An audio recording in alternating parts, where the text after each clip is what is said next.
Thanks for checking us out. This is Elizabeth II, and we are going to be live on the air here interviewing her on DC Music Rocks. So there's a couple things here. First, if you haven't heard of her, big name artists that you're compared to that they might know the names of? Janis Joplin, Joan Jett and the Blackhearts, Metric, Dead Sarah. Nice. There it is. So those are things. We're playing her song Lonely on the air right now. And she's got a new single coming out in December of this year, or maybe January, something like that, December Somewhere 2018. But it's such an honor to have her here on the show. So we're going to do this whole interview, but I want to give you a little preview since you're tuning in on the video portion. This is you, and then we're going to jump into this whole video interview thing. And how would you describe yourself? What kind of music is it? So, super hard rock, shreddy, blues vocals. Nice. Yeah. Oh my God. Yeah, she's also a prolific guitarist. So if you haven't seen her YouTube stuff, she's got a lot going on A that lot way. of fun videos. A lot of that. So, all right. And there it is, Elizabeth II, and the track is Lonely. That's a single that she released in 2018, and man, really enjoying the Elizabeth II stuff. Love what you got going on here. This is cool. And so, the song Lonely, what's it about? So the song Lonely is about realizing that you just don't want to be with a certain individual and other people just aren't keen to your presence. So you're like, okay, I'll just be alone. I'll just go home. So it's a pretty set in stone theme that you'll find in a lot of songs, but what I try to do is combine it with a very catchy melody that I'd like to consider a very catchy melody. And then a super sick shreddy guitar solo. Absolutely. Yeah. Of course. I mean, anything with Elizabeth II is going to be a shreddy guitar solo, so this is good. I love it. And so let me give you a proper introduction here. So on DC Music Rocks, we're shining a spotlight on the great songs, artists, and incredible people behind the DC region's music scene. Elizabeth II is a dynamic and punchy rock and roll artist from DC, and a guitarist, I should say. I mean, it's an artist, she's a guitarist, and she's a singer-songwriter. She has an eclectic Stevie Nicks nostalgia blended with a new age youthful edge. So Elizabeth II combines thunderous vocals, bluesy guitar riffs, and pulsating rhythms. Beth Cannon, her real name, is a rising guitar force in the local DC music scene. She's pairing bluesy B.B. King-styled licks along with the contemporary solo styles of Steve Vai, and she's earned praise from world-class guitarists like Slash from Guns N' Roses, Nick Johnston, and Ken Thrasher from Escape the Fate. So just lots of kudos. And I came across her when she started releasing these singles in 2018. I've been a fan ever since, and so it's an honor to have you here. Thanks for being here, for doing this. Thank you for having me. Super excited. This is cool. Now, first and foremost, you have to tell me, what's the story behind the name? Elizabeth II, what is that? So my middle name is Elizabeth. Believe it or not, it's actually not my first name. So my first name is actually Mary, but I really like the name Elizabeth a little bit better. And when I was searching for band names, it had a nice kind of ring to it, and I wanted to put a Roman numeral after it. So I thought the second sounded really cool. But little did I know after I created the Facebook page and branded it and everything that I didn't realize it was the current Queen of England. So Stop it. So really? I didn't realize that. That's how so out of tune I am with like what is happening in the world. So sometimes people who are trying to tag like a page for the Queen of England will tag my band page, and they'll do stuff like rant about the Queen of England. Or along the lines of that. And I'm like, I can't do anything to help you. I'm like, why are you tagging me? I'm a band from Washington, D.C. It's happened quite a few times. And then someone once It's so amazing. How did you miss that? Oh man, Beth, that's crazy. Yeah. So wait a minute. Then when did you find, like, what, that moment when you realized, oh my God, it's the Queen of England? How was that? What happened? Like, it was about it was a while. It was about a month in. Okay. So and then someone just told me like, oh, like the Queen of England. I'm like, what? Wait, is this for real? So then I looked it up, and there she was. Sure enough, Queen Elizabeth II in the flesh. There you go. There she is. And so you haven't now played on that, and you're trying to like wearing a crown when you're on stage, or messing with that whole thing, or Yeah, so I'm actually right now trying to kind of experiment with some promo shoots that I'm doing with sort of royalty themed aspects to it. So like I haven't really played on it yet, but I'm going to. Oh my gosh. You bet I will. That's so fun. Holy smokes. Oh, well, there it is. And now, what's your tie to the DC region? You are from where? I'm from Ashburn, Virginia, and I've lived there for almost my entire life. Holy smokes. Yeah. But then there's more to that, because you're around the scene doing more, like at Seven Drum, or say more about your other stuff in DC. Yeah, so I teach guitar, bass, and voice lessons at Seven Drum City out in Washington, D.C., and it is quite the commute, but it is 100% worth it because I love teaching and the environment there is absolutely amazing. And I also go to school out in Fairfax, Virginia, so I'm everywhere. Holy smokes. Yeah. Yeah, there's a lot. Okay. School in Fairfax, all over the place, Virginia and DC. Yeah. Nice. Very good. And now, tell us a story about your earliest memory with music. What comes to mind? So what comes to mind is my parents, when I was younger, they'd always play U2 records. Oh, yeah? So my mom, she loves the band U2 so much that for one of her big birthdays, my dad bought her the Irish Falcon, which wow. it's the gold and green guitar from Gretsch that Bono would always play on stage. So he somehow got his hands on a first line of those guitars. So there were only like 11, 12, maybe 13, a very small number of those guitars, and it was the first issues. So my very first memory would just be listening to U2 a lot when I was younger. Holy smokes. U2, there it is. U2, Joshua Tree, who knew? And when did the performing start for you? The performing started actually in musical theater. So in middle school, I was really big into musicals. Okay. So I played Ruth in the Pirates of Penzance. Oh. I was one of the Pick a Little Ladies in the Music Man in the 8th grade. So that was really exciting. So that's how I really first started playing on stage. And then as a solo artist, I played in my middle school's talent show. I played and sang Wanted Dead or Alive by Bon Jovi. So that was nice. Oh, man. I loved 80s music when I was younger. So I played that, and it was really cool because it was just me doing my thing. Awesome. And no, what was guitar first? Or you said guitar and bass and vocals, and how did the instruments? So guitar was first. I picked up a love of guitar from watching guitar players like Jimmy Page play, and I also wanted to be able to sort of write songs with it because like I did like to sing in musical theater.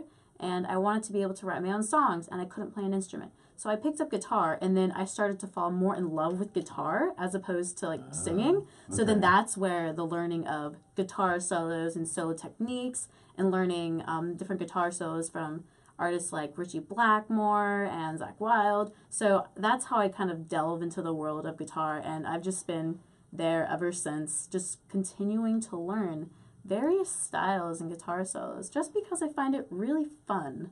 Absolutely. Yeah. And they can see some of those. YouTube is kind of a place where you share some of these musings? Or? Yeah, so what I'll do is I'll find a guitar solo I really like, and half of it is me just trying to challenge myself to see if I can learn it. So I'll learn this guitar solo, I'll spend a few days practicing it, make a video, and then I'll put it online. And one of my favorite ones that I did was Sails of Charon by the Scorpions. The guitar solo to that, Uli Roth, who's their guitar player, is an amazing like neoclassical shredder. So learning that guitar solo was a challenge, and it took me a couple weeks to get it down and in time, but I did it, and it's there. That's amazing. And if they're looking you up on YouTube, it's Elizabeth II? Yeah, just type in Elizabeth II music or Elizabeth II band, because otherwise you'll get videos of the Queen of England. You'll get the Queen. Absolutely. Yeah. More about the Queen. All right. Now, and speaking of one other performance thing, you were mentioned to me before, and I want you to share it, is the Slash story. You said there's a Slash story. There's a Slash story. Tell me. So there was a situation where I found myself playing a song in front of Slash. Okay. So what was that situation? So starting from the very beginning, I was asked to perform a song in front of the Music Modernization Act caucus. And this was before it was even passed. Basically, the Grammy Foundation was just trying to encourage the people in Congress to pass this bill. So in order to do that, they had an event with Slash, and Slash came and he talked, and they wanted to get a young, youthful person who played guitar really well, who was local to the DC area, to play a song. So I just so happened to know Tracy Hamlin, who is a trustee in the Washington, D.C. Grammy Foundation chapter, and she asked me if I wanted to do it. I was like, yes, I would love to. And she's like, okay, it's in like 3 days. Whoa, okay. So she said that she would put me in contact with this producer who was going to help me arrange a song. Little did I know that this producer was Mike Klink, Slash's producer. So he did Appetite for Destruction. He did Whitesnake, Motley Crue, Heart, all these really big artists. But I didn't know that's who Mike Klink was. Oh, so, man. Yeah, so throughout the whole session, when we were arranging a song, which was Heroes by David Bowie, I didn't realize that this is like this person. Like I knew it was Mike Klink, but I didn't realize what Mike Klink did.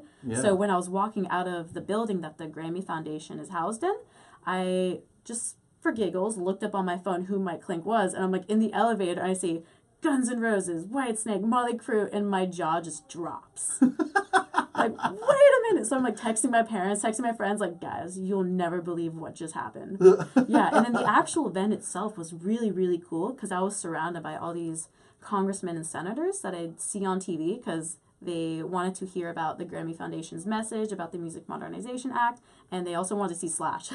So I got to perform my song in front of Slash, and I even have like a video on my Instagram and Facebook where it's a video that my parents took where like I finished the song and then it pans over to Slash like clapping, and it's really cool. Nice. Make sure send me that link. I'll save that on the episode notes too, so that we'll make sure you can watch that video because that's fun, man. What a cool story. That is awesome. It's fun. Now switch gears. Talk to us about you outside of music. So in your personal time, what else do you do? So I am a marketing major at George Mason University, and I really enjoy just marketing as a whole, specifically marketing on a social media level. So I actually recently wrote this huge paper. It was like 30 pages. This is going to sound so boring, but I absolutely love it.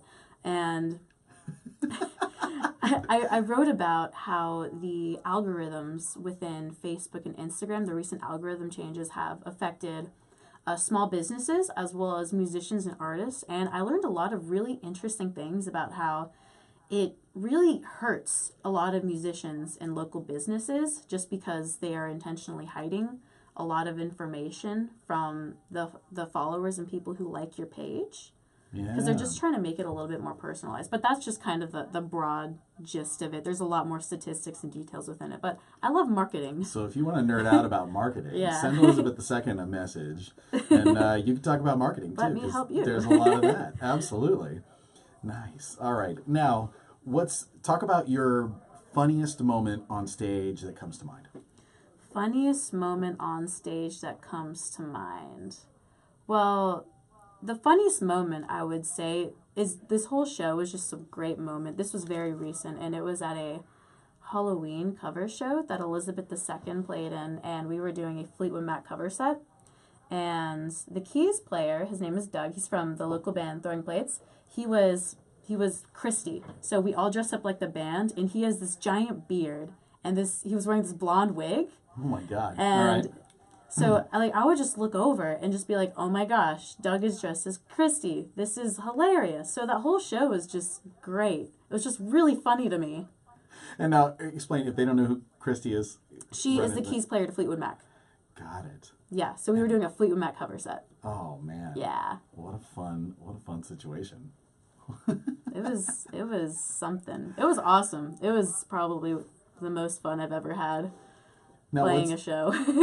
Like Fleetwood Mac songs. Fleetwood Mac is a lot of fun. Great. That's for darn sure. Now, what about something in your music collection that might surprise us?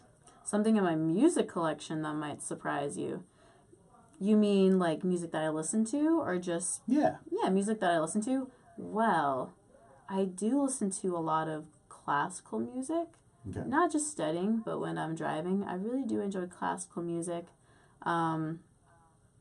And I do enjoy listening to, this is very, very specific, local bands that are based in Chicago. as well. Interesting. Like DC always, but like I found Why that there's some really Chicago? cool Chicago bands. Just because I had a friend who lived up in Chicago, and they would just be sending me all these bands. I'm like, this is great. Nice. All right. Awesome. Chicago Yeah. fan as well. Yeah. There you go. Now, my favorite question to ask is if you could offer one piece of advice, what would it be? My biggest piece of advice would be to pay attention to your guitar tone. Okay. Say more about that. What does that mean? So, as a guitar player, there is a specific sound that you can create with pedals and what amps you use, and it can either make or break the way your guitar sounds.